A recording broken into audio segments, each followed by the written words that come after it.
Adlaw nga Biyernes karon mga kaigsuunan, petsa 21 sa bulan sa Enero tuig 2022.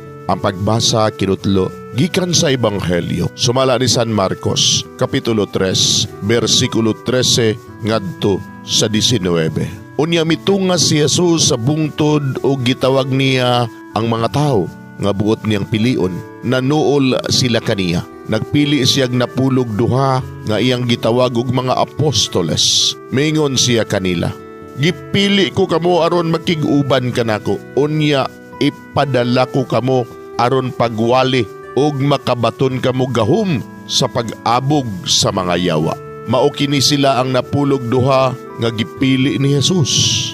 Si Simon nga ginganlan niya Pedro, ang mga anak ni Zebedeo, si Santiago ug si Juan nga ginganlan niya Boanerges, sa ato pa mga anak sa dalugdog, si Andres, si Felipe, si Bartolome, si Mateo, si Tomas, si Santiago nga anak ni Alfeo, si Tadeo, si Simon nga Cananeo, og si Judas Iscariote nga nagbudhi kaniya.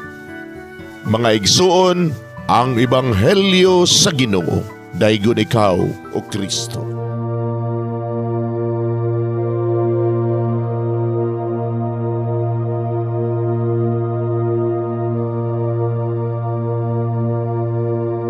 Pagampo sa dili pa magsugod sa trabaho. Magampo kita sa ngalan samahan sa Anak ug sa Espiritu Santo. Amen. Langit mo namong Amahan, sa among pagsulod nining trabahoan, among gidala ang imong presensya uban kanamo. Among gipamulong ang imong kalinaw, imong grasya, imong kaluoy, ug ang imong perpektong hanay sa among mga trabaho.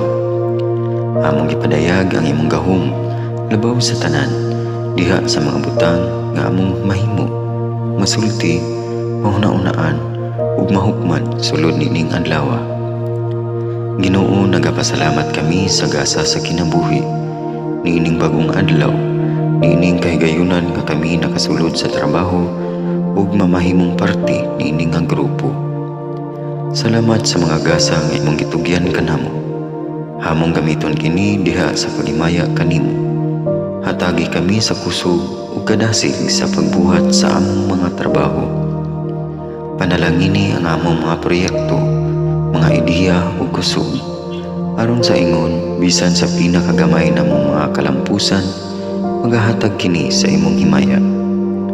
Ubani kami Ginoo sa among pagtrabaho nining adlaw. Puna kini nga lugar sa inspirasyon ug kusog.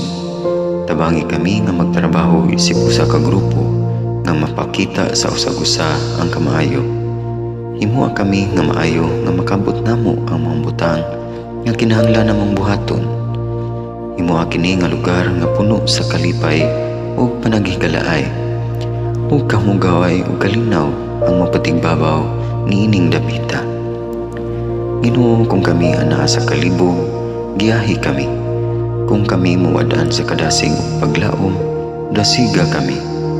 Himua nga ang trabaho nga among gihimo ug ang paagi sa among paghimo niini makahatag unta kini ug hugot nga pagtuo, kalipay ug pahiyom sa tanan nga among mahimamat karong adlaw. Panalangini ang among mga pamilya, among Pinoy-anan, among nasod. Himua nga magmatidud-anon kami sa pagtagad ug pag-amuma sa kalikupan ug sa tanang may kinabuhi, diha sa pagbuhat kanamo sa pagkabuot sa imong pangandoy alang sa hustisya ug kagawasan. O Ginoo, sa among pagbiya nining lugara, tagay kami sa imong panalangin ug kaluoy sa among pagbiyahe. Panalangini ang among mga pamilya ug Pinoy-anan nga anaon ta sa maayong kahimtang sama sa among pagbiya kanila.